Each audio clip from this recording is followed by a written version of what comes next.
Hola a todos, bienvenidos a un nuevo episodio en Voces Laboro. El día de hoy quien les habla, Kaori Mera y Milagros Amata, vamos a hablar de un beneficio que parece sencillo, pero en la práctica genera muchas dudas y contingencias. Esta es la asignación familiar. Este es un tema que afecta casi a todas las empresas, incluso a los trabajadores, ¿no? Y aún a la fecha sigue siendo motivo de fiscalización y de litigios en materia judicial. Muchas veces se cree que este 10%, que la asignación familiar solamente es el 10% de la remuneración mínima vital, pero detrás de todo esto hay todo un marco normativo, antecedentes históricos e incluso casos judiciales que marcan precedentes muy importantes para poder ver cómo es que realmente se da el tema de la asignación familiar. Claro, justo como lo comentas, la asignación familiar tiene raíces antiguas, ¿no?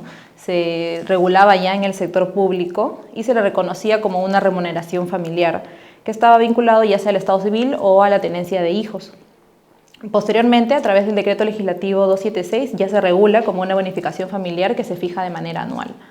En el sector privado, eso es lo que mencionas en el sector público. Por lo tanto, en el sector privado tenemos primero el reconocimiento de la Constitución. Ese reconocimiento se da en la Constitución de 1979, donde se le reconoce expresamente como tal, como un derecho, hablando de familias numerosas.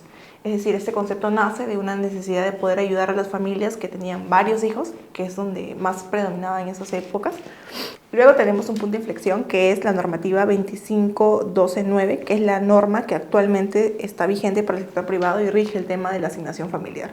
Sí, justo como lo mencionas, esto se encuentra ya regulado actualmente por una ley y su respectivo reglamento y señala que la asignación familiar es un beneficio económico que se le otorga a todos los trabajadores que tienen a su cargo uno o más hijos menores de edad o a hijos mayores que cursan estudios superiores o que tengan una discapacidad. Precisamente estas últimas disposiciones respecto a hijos mayores de edad que estén estudiando o hijos con discapacidad son normativas que se han ido incorporando con el tiempo, ¿no? Con la finalidad pues, de prever una protección mayor a los trabajadores que cuenten con hijos y que requieran esta manutención, por así decirlo, ¿no? Y esto va a consistir en el 10% de la remuneración mínima vital vigente, ¿no? Es decir, actualmente la remuneración mínima está en 1.130 y el 10% se les otorga por concepto de asignación familiar, que sería 113 soles. Si aumenta el sueldo mínimo, también aumenta la remuneración familiar porque es proporcional a la remuneración vigente. Este beneficio social, que es la asignación familiar, regulado en el reglamento, se señala que tiene característica de remuneración, se considera parte de para el cálculo de los beneficios sociales que se van a entregar al trabajador. Esto es muy importante tener en cuenta porque sucede que muchas veces cuando se hace la liquidación de los beneficios sociales o la liquidación de un trabajador para cuando ya es cesado, lo que se señala es solamente consideran la remuneración base, sin considerar o sin sumar 102, 113 soles adicionales por asignación familiar para el cálculo, porque es importante para ese cálculo. Claro, ahí entra, adquiere relevancia el tema de los conceptos remunerativos, ¿no? La asignación familiar, como lo mencionas, es como si fuera parte de la remuneración.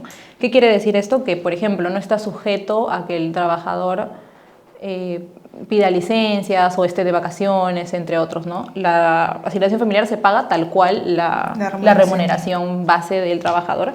Esto lo vamos a ver también en un momento en unos casos que fueron establecidos por jurisprudencia, ¿no? Ahora, ¿a quiénes les corresponde qué requisitos necesita tener un trabajador para ser acreedor de este beneficio social? En primer lugar, este beneficio está contemplado para trabajadores de la actividad privada, es decir, que están regulados bajo el decreto legislativo 728, pero también no quiere decir que esto solamente va a ser en empresas del sector privado, sino que en los organismos estatales que cuenten con régimen de la actividad privada y los trabajadores estén sujetos a este régimen, también les va a corresponder este beneficio de la asignación familiar. Luego tenemos el tema del vínculo laboral, que es otro requisito. Como lo mencionabas hace un momento, ¿no? Se da el mismo trato de la remuneración, es decir, de que la persona o el trabajador debe mantener vínculo al momento de poder hacerse beneficiario, digamos, de este pago adicional. Claro, ¿y qué pasa, por ejemplo, en los casos de locadores que cuentan con un vínculo de locación de servicios con una empresa y en materia judicial se desnaturaliza esta locación de servicios y termina siendo un trabajador? Esto va a generar la consecuencia de que al trabajador, así como se le paga la liquidación de los beneficios sociales por ese periodo, también se le paga dentro de esto el concepto de asignación familiar. Es decir, que el plazo, en todo caso, al ser un beneficio social, el plazo para poder reclamar una asignación familiar es igual que el de los demás beneficios, 4 años, ¿no? Otro requisito también de esto es que no está regulado por negociación colectiva. Esto quiere decir de que este porcentaje del 10% no entra a negociación colectiva, no es que puedan decidir, bueno, sabes que yo empresa voy a pagarte a ti como trabajador por asignación familiar 5%, no es posible, ¿no? La normativa... En mejor sí. Sí, en mejor sí, pero no en disminución de los beneficios que el trabajador ha adquirido. Claro, respecto a esto y a lo que veníamos mencionando del cómo se calcula o en qué momentos le corresponde, el Ministerio de Trabajo también se ha pronunciado respecto a cuando un trabajador, por ejemplo, se encuentra de vacaciones, no sale de vacaciones durante un mes. Se le paga la remuneración por ese mes, bueno, por los días, ¿no?, que ha ganado de vacaciones, y también se le paga la asignación familiar. Otro tema u otro requisito es, bueno, acreditar que tenga un menor a su cargo. Creo que aquí es importante poder atendernos porque no solo es tener un menor de 18 años a cargo, sino también hijos que luego estén estudiando en la universidad o en un instituto y que se acredite para que puedan seguir recibiendo este tipo de beneficio. Claro, precisamente esto, como lo mencionábamos al inicio, se dio a través de una nueva ley, que es la ley número 31600, que modifica el artículo 2 de la ley de la asignación familiar, en el cual señala que en caso de que el trabajador tenga hijos mayores de edad, pero estos se encuentren estudiando, ya sea en la universidad o a nivel técnico, este beneficio se va a extender hasta que termine dichos estudios por un máximo de 6 años a partir del cumplimiento de la mayoría de edad. Es decir, tampoco es eterno, ¿no? Sí tiene un plazo máximo y se entiende que se da pues para cuando los hijos cruzan esta mayoría de edad, cursan estudios universitarios y a veces no se pueden quedar tampoco sin ese abono extra, digamos, o con ese beneficio. También para poder proteger y garantizar que terminen, ¿no?, el cuidado, la protección que tienen los padres respecto a la educación de sus hijos. Claro. Luego de eso se habla también, es importante señalar el tema de la percepción por ambas partes.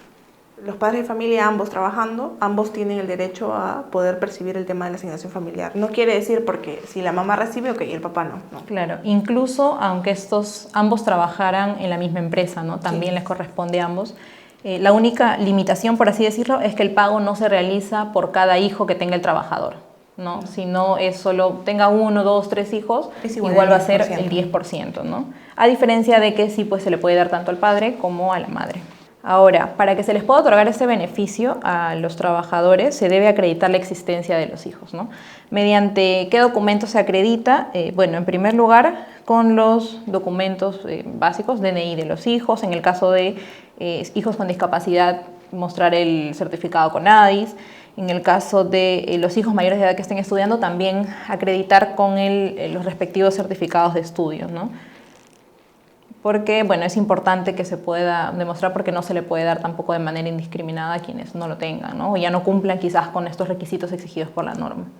Porque parte, como habíamos comentado al inicio, ¿no?, parte de la asignación familiar es poder proteger del Estado, ¿no?, en su capacidad de poder proteger y ayudar a los padres para el cuidado de los hijos respecto de. Entonces se debe demostrar que existan estos menores a quien proteger. Luego tenemos algunos casos especiales del otorgamiento de esta asignación familiar. Uno de ellos son para los trabajadores agrarios. Se señala de que los trabajadores agrarios también reciben el tema de la asignación familiar, pero es el pago proporcional al periodo trabajado. Claro, en este caso sí se considera por los días trabajados, no va a ser de manera mensual como es en los trabajadores del régimen por general. Por ser un régimen diferente también. Exacto. Al igual que en el caso de los trabajadores portuarios, en el cual se hace el pago por la jornada a destajo y se realizan los pagos de manera semanal. Igual en el caso de las empresas de intermediación y tercerización laboral, que está regulado por la normativa 27626 y 29245, que también corresponde que se les entregue el pago por la asignación familiar. Y por último, también en el régimen MIPE, de micro y pequeñas empresas, en el decreto supremo que establece este régimen especial, no está incluido de manera expresa el pago de la asignación familiar a sus trabajadores. Sin embargo, pues cabe mencionar que si bien en este tipo de empresas, en este régimen, el empleador no cuenta con la obligación de abonar este tipo de beneficios, siempre puede hacerlo desde su discrecionalidad a favor del trabajador, ¿no? Es decir, ¿puede establecer un empleador de MIPE pagar la asignación familiar a sus trabajadores? Sí se puede. Claro, también porque la normativa misma señala, ¿no?, de que se pueden dar mejores condiciones laborales al trabajador para poder incentivarlo, generar algún tipo de motivación extra, ¿no? Sí. ¿Y cuál es la oportunidad de pago de este beneficio? La asignación familiar va a ser abonada junto con la remuneración mensual del trabajador. Es decir, en el pago del sueldo, ¿no?, mensual, y en las boletas de pago se va a establecer la remuneración básica que percibe el trabajador regularmente, y como otro concepto la asignación familiar, que será el 10% de la remuneración mínima vigente. SUNAFIL también sanciona este incumplimiento, está constituido como una infracción grave en el artículo 24.4, que es el tema del pago no íntegro y oportuno de las remuneraciones. Como bien se señala, el pago de la asignación familiar se paga juntamente con la remuneración y por eso entra en este tipo de sanciones. Sí, de hecho, a nivel administrativo, en SUNAFIL también han existido denuncias por parte de trabajadores de los cuales no se les ha pagado, como bien mencionas, de manera íntegra este concepto de asignación familiar, ¿no? Es decir, el 10% de la remuneración. ¿Qué hizo, por ejemplo, en un caso una empresa? Si el trabajador faltó 2, 3 días en ese mes, le descontaban el proporcional no solo de la remuneración, sino también de la asignación familiar. En ese sentido se pronuncia SUNAFIL y señala que eso está mal debido a que la asignación familiar no tiene carácter contraprestativo, es decir, no se paga por los días efectivos de trabajo, sino que es un beneficio ya adquirido que se paga conforme a la remuneración y de manera íntegra. El no pago íntegro de ese concepto, como lo mencionaste, va a hacer que la empresa incurra en una infracción y que tenga que pagar una multa, ¿no? Es importante mencionar de que este tipo de beneficio social se debe acompañar junto con el pago de la remuneración, porque pasa de que a veces sucede que las empresas consideran de que es a discrecionalidad de ellos el pago de esta asignación familiar. O la oportunidad también. O la oportunidad del pago. Entonces, acarrean multas y además con SUNAFIL, y también pueden ser pasibles de un proceso judicial producto de un pago que no es que no le corresponde al trabajador, sino que sí le corresponde, pero que no lo hacen de manera oportuna. Entonces es importante que se considere la asignación familiar dentro del concepto remunerativo y se pague oportunamente. Claro, lo que mencionabas respecto de incluirlo en el cálculo de los beneficios sociales, ¿no? Entonces creo que de todos los beneficios es, por así decirlo, el más sencillo y también para cumplir por parte de las empresas, ¿no? Entonces, eso, ¿no? Es importante revisar estos conceptos de los beneficios sociales para evitar incurrir en infracciones y también para tener un buen ambiente laboral, ¿no?, en el cual no tengas que verte expuesto, ¿no?, ya sea ante una fibra, materia judicial, que trae contingencias a futuro a la empresa, ¿no? Bien, eso sería todo en este episodio. Les agradecemos habernos acompañado y ya nos vemos en la próxima.